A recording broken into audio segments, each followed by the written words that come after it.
Okay, so one sort of diversion. It's an important part of this whole equation.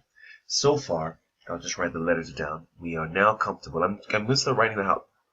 I'm going to stop writing out the whole thing. I'll just write out the symbols. E plus A is equal to C plus L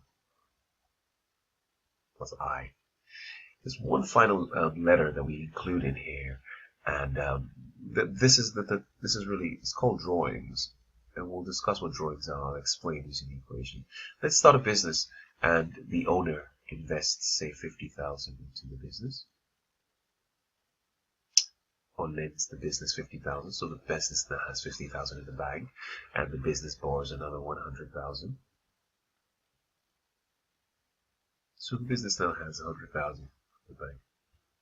Now, remember that here we have a scenario where the owner has lent the money business, or if you like, the business has borrowed money from the owner.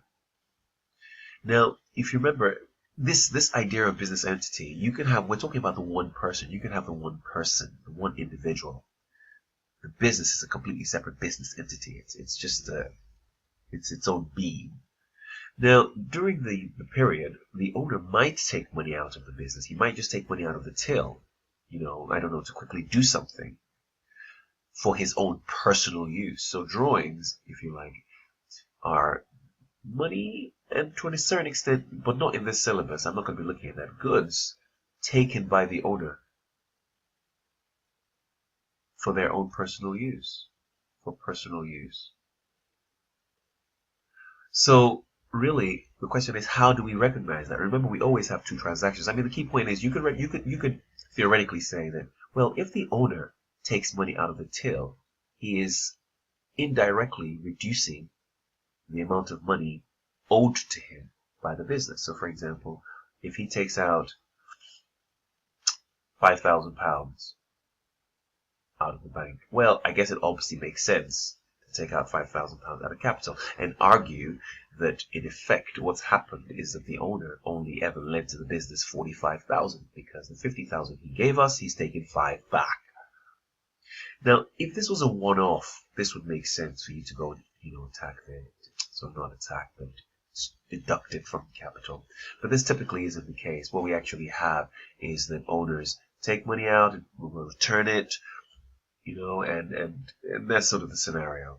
So what we do is we recognize using another method. I mean, in the end, it does get deducted from capital, but initially we recognize it with a letter D. And the D is put on this side of the equation. So, for example, if this 10,000 we're talking about, if he takes 10,000 out of the bank, well, we recognize the D here.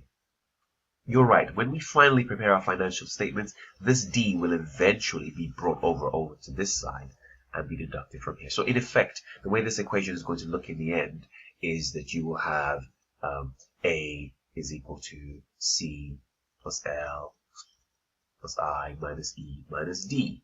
So you can see that the C minus D will happen anyway, if you like, in the end. But we always recognize the D separately as opposed to just taking it off C as though D doesn't exist. And this is referred to as drawings, right? So when we start looking at the financial statements that arise as a result of this equation, you'll see this drawings and just recognize that it is money or goods that have been taken by the owner for their own personal use. Great stuff. I'll see you in the next video.